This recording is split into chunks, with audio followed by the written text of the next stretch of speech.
अभी भी याद आ रहा है जब मैं अपने गांव के उस बुजुर्ग पंडित जी से यह कहानी सुन रहा था तो भूत प्रेत के साथ ही उनकी यात्रा के दौरान विस्मय कर देने वाली बातें तो मुझे एक ऐसी दुनिया की सैर करा रही थी जहां से मैं बिल्कुल ही अनजान था और तब ये सोच भी नहीं सकता था कि ऐसा भी है या ऐसा भी हो सकता है।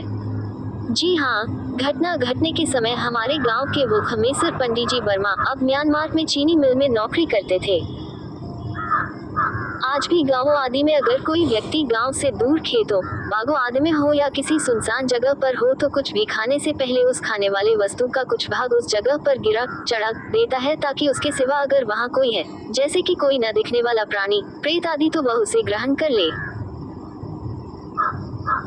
गवई लोग गांव के बाहर अगर कहीं सुनसान क्षेत्र में होते हैं या किसी ऐसे क्षेत्र में जहां उनको लगता है कि यहां आसपास में कोई अदृश्य आत्मा हो सकती है, तो वे लोग जब भी सुरती तंबाकू बनाते हैं तो खाने से पहले थोड़ा सा उस अदृश्य आत्मा के लिए गिरा चढ़ा देते हैं, क्योंकि उनका मानना है कि अगर सुरती नहीं चढ़ाएंगे तो अदृश्य आत्मा नाराज होकर उनको परेशान कर सकती है। सुनी सुनाई बात बता रहा हूँ। कई बार कितने ग्रामीणों को एकांत में सुरती तंबाकू मसलकर बिना चढ़ाए खुद खाने की सजा मिल चुकी है। जी हाँ, आसपास का प्रेत उन लोगों को कभी कभी तो पटक कर मारा है या बहुत परेशान किया है, और कभी कभी तो ऐसे लोगों को उस खिसियाए भूत से अपनी जान बचाने के लिए सुरती का पूरा पत्ता ही चढ़ाना पड़ा है, और साथ में लंगोट आदि भी। सुरती तंबाकू का जिक्र इसलिए कर रहा हूँ कि इस कहानी का सही सूत्रधार सुरती तंबाकू ही है। अगर उस समय इस सुरती तंबाकू ने अपना कमाल नहीं दिखाया होता तो शायद ये कहानी कभी जन्म ही नहीं लेती। चीनी मिल में हमारे गांव के खमेसर पंडित जी के साथ ही अन्य कई भारतीय भी नौकरी करते थे।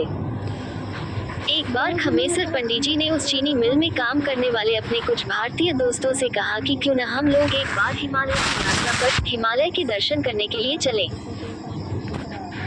मुझे बहुत ही इच्छा है कि हिमालय की सैर करूं, 1-2 हफ्ते हिमालय में रहकर हिमालय वासियों से मिलूं, उनके रहन सहन देखूं और साथ ही अपने दादाजी से बराबर सुनते आया हूं कि हिमालय में यति हिममानव के साथ ही बहुत सारे विलक्षण जीव रहते हैं। उन्होंने आगे कहा कि मैं तो अपने दादाजी से सुन रखा हूं कि हिमालय की कंदराओं में आज भी बहुत सारे संत पूजा पाठ करते, धुनी रमाए हुए और समाधि में लीन देखे जा सकते हैं। उन्होंने आगे ये भी बताया कि हिमालय में सिद्ध महात्मा लोग रहते हैं, जिनके दर्शन मात्र से सारे मनोरथ पूरे हो जाते हैं। इतना ही नहीं, हिमालय में दिव्य औषधियां पाई जाती हैं, जिनके दर्शन या स्पर्श मात्र से बड़े बड़े रोग अपने आप ठीक हो जाते हैं। उन्होंने अपने साथियों को बताया कि कैसे एक बार उनके दादाजी अपने कुछ साथियों के साथ हिमालय में गए हुए थे। उनके एक साथी को कोई असाध्य चर्म रोग था, पर पता नहीं हिमालय में उसके पैरों आदि से ऐसी कौन सी दिव्य औषधि टकरा गई कि 2-3 दिन में ही उसका असाध्य चर्म रोग ठीक हो गया। खमेसर पंडित जी की यह अलौकिक बातें सुनकर उनके 4 साथी हिमालय की यात्रा के लिए तैयार हो गए। आज हिमालय भले अतिक्रमण का शिकार हो रहा है, लोग वहाँ भी गंदगी फैला रहे हैं, उस दिव्य क्षेत्र को प्रदूषित कर रहे हैं, पर इस घटना 75-80 साल पहले के समय हिमालय की दिव्यता, सौंदर्य, स्वच्छता, स्वर्गिक आनंद का बोध कराती थी। हिमालय की आबोहवा में सांस लेना अपने आप में स्फूर्ति भर देता था, मन में आनंद का संचार कर देता था। मानव की क्रूरता, स्वार्थ की आलोचना करते समय अक्सर चिंतक, लेखक बहक जाता है। अच्छा हो कि हम लोग सीधे कहानी की ओर चले, नहीं तो कहानी कहानी है, बतानी कहानी है, और हम मानव के मानव रूप का वर्णन करने में लग जाएंगे। खमेसर पंडित जी अपने 4 अनुभवी, बहादुर साथियों के साथ हिमालय की यात्रा पर निकल गए। उन्होंने हिमालयी क्षेत्र में कई हफ्ते बिताए और बहुत सारी अलौकिक, विस्मय भरी बातें, घटनाएं देखी।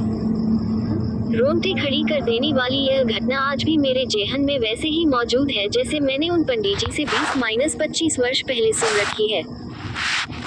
पंडित जी ने बताया कि एक दिन वे बहुत ही सुबह अपने साथियों के साथ हिमालय के एक छोटे शिखर पर चढ़ रहे थे तो लगभग 300 मीटर की दूरी पर उन लोगों को एक बहुत ही विशाल मानव दिखाई दिया। उन्होंने जैसा कि अपने दादाजी से सुन रखा था कि हिमालय में विशाल मानव, जिन्हें यति या हिममानव कहते हैं, घूमते रहते हैं। उन्हें उस विशाल मानव को देखकर बहुत ही कौतूहल हुआ और उन्होंने अपने साथियों से कहा कि हम लोग छिप छिप कर इस महामानव का पीछा करते हैं और इसके बारे में कुछ बातें पता करते हैं। फिर क्या था, उस विशाल मानव का पीछा करने के चक्कर में ये लोग हिमालय की उस पहाड़ी पर कब बहुत ही ऊपर चढ़ गए और लगभग दोपहर भी हो गई, इन लोगों को पता ही नहीं चला। वह विशाल मानव भी बहुत दूर होते होते कहीं गायब हो गया था या किसी गुफा में प्रवेश कर गया था।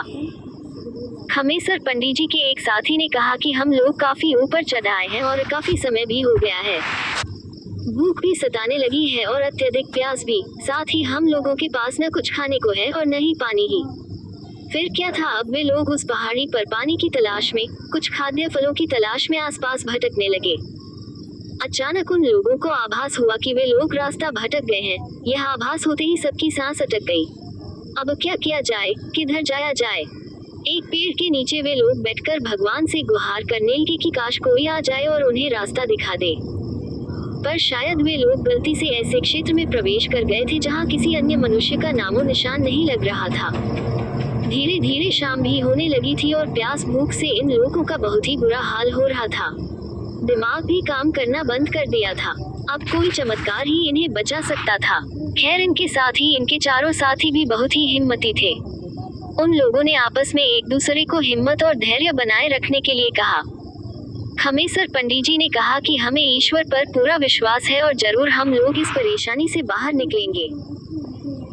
अचानक इनके एक साथी ने अपनी सुरती वाली थैली टटोली और उसमें से सुरती निकालकर उसमें चूना मिलाकर मसलते हुए कहा कि दिमाग काम नहीं कर रहा है तो क्यों न सुरती तंबाकू का आनंद लिया जाए। इतना कहकर वह सुरती को मसलने लगा। सुरती को मसलने और थूकने के बाद परंपरानुसार, अपनी आदत अनुसार उसने अपने साथियों को सुरती देने से पहले थोड़ी सी सुरती वहां ये कहते हुए गिरा दिया कि जय हो यहाँ के भूत प्रेत बाबा आदि, कृपया ग्रहण करें और हम लोगों की भूल को क्षमा करते हुए हमें राह दिखाएं, हमें घर पहुंचाएं।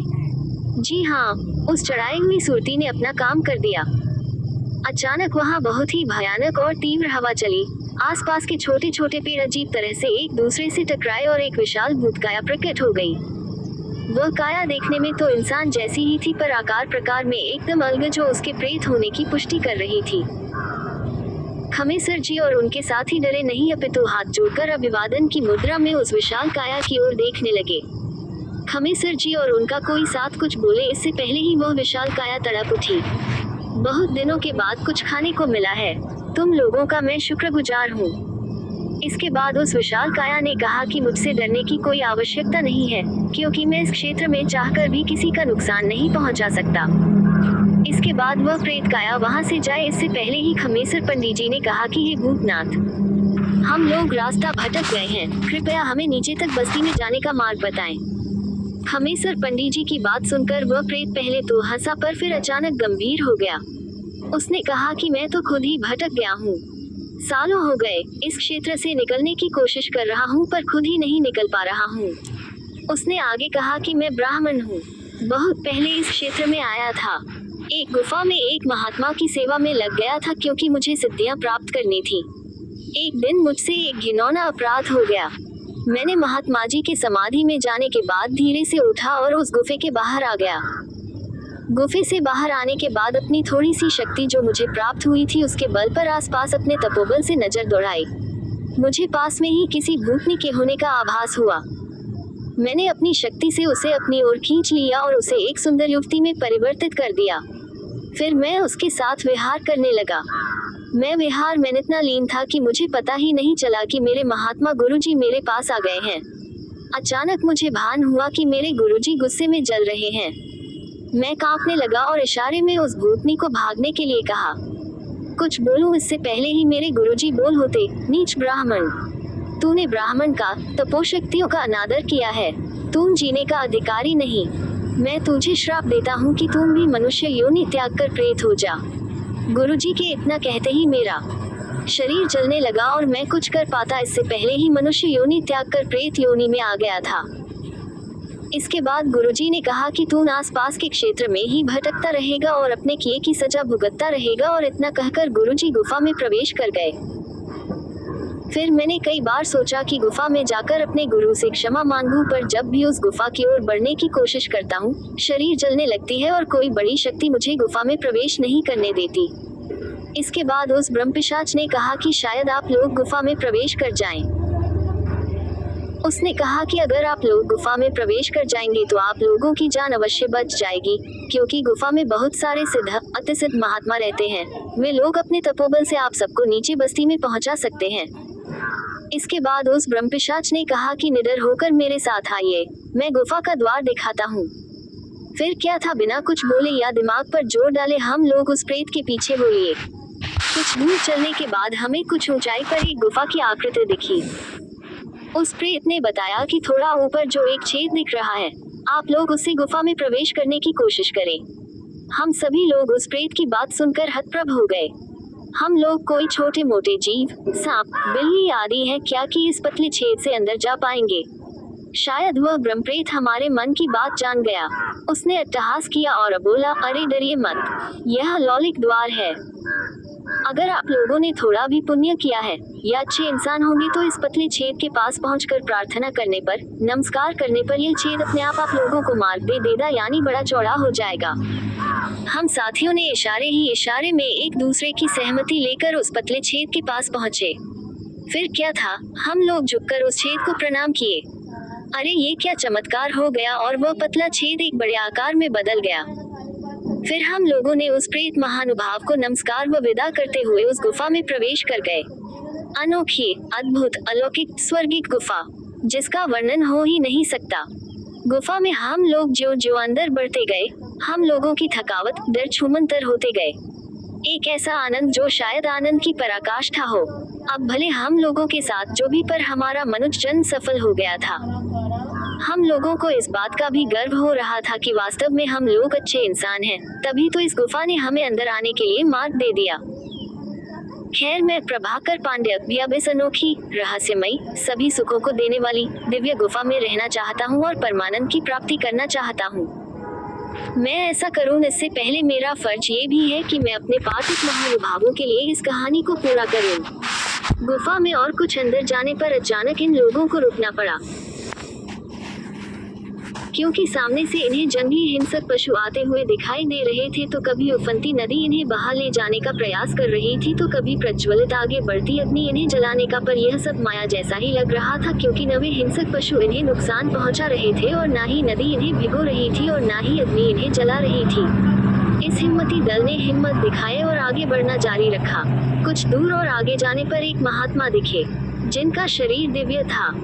पूरे शरीर से आभा निकल रही थी, मस्तक सूर्य जैसा चमक रहा था, चेहरे पर एक अतुल्य, रहस्यमय मुस्कान तैर रही थी और वे दिव्य महात्मा धीरे धीरे चहलकदमी कर रहे थे। हम लोग सहम गए और हाथ जोड़कर जहाँ थे वहीं खड़े हो गए।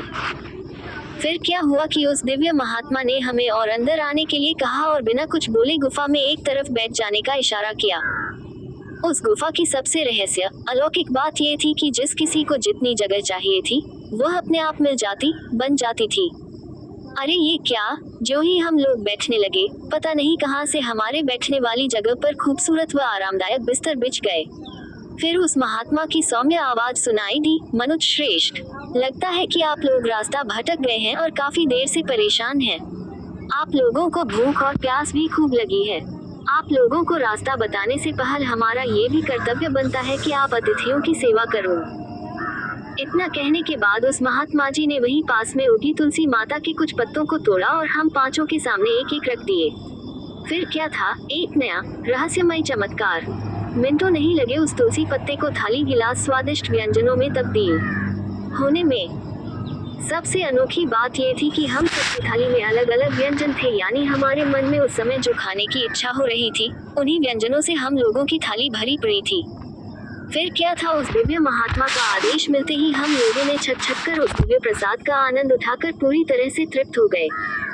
भोजन करने के बाद उस महात्मा जी ने कहा कि इस गुफा में बहुत सारे महात्मा समाधि, पूजा पाठ में लीन हैं। आप लोग अब इस गुफा में इससे आगे नहीं जा सकते। मैं तो इन दिव्य गुरुओं का एक छोटा सा सेवक मात्र हूँ, जो इन सबकी सेवा में लगा रहता हूँ। उस दिव्य महात्मा ने ये भी बताया कि वे काशी, बनारस के पास के रहने वाले हैं और बचपन में ही संसार त्याग कर हिमालय में आ गए थे और काफी भटकने के बाद एक दिन एक महात्मा उन्हें इस गुफा में लेकर आए। तब से वे वहीं हैं और महात्माओं की सेवा में लगे हुए हैं। उन्होंने आगे बताया कि उन्हें इस गुफा में आए लगभग 500 साल से अधिक हो गए हैं। फिर उन्होंने कहा कि अब आप लोगों को यहाँ से फौरन निकलना चाहिए, क्योंकि अगर किसी अन्य गुरु महात्मा की नजर आप सब पर पड़ गई तो आप लोग भस्म भी हो सकते हैं, क्योंकि न चाहकर भी कोई आम इंसान, प्राणी इन दिव्य महात्माओं के दिव्य नेत्र से जलने से नहीं बच सकता। हम लोग कुछ बोले इससे पहले ही उस महात्मा ने कहा कि आप लोग आंख बंद करें। हम सभी लोगों ने उस दिव्य महात्मा के आदेश का पालन करते हुए अपने नेत्रों को बंद कर लिया। फिर उस महात्मा की आवाज आई, अब आप लोग अपनी आंख खोलें। चमत्कार, अद्भुत, अविस्मरणीय चमत्कार। जब हम लोगों ने आंखें खोली तो अपने आप को हिमालयी क्षेत्र में उस बस्ती के पास खड़े पाए जहां हम लोग ठहरे हुए थे। कहानी खत्म हुई। आप भले माने या न माने, बहुत सारे चमत्कार, रहस्यमय बातें हैं जिन पर विज्ञान का वश नहीं चलता।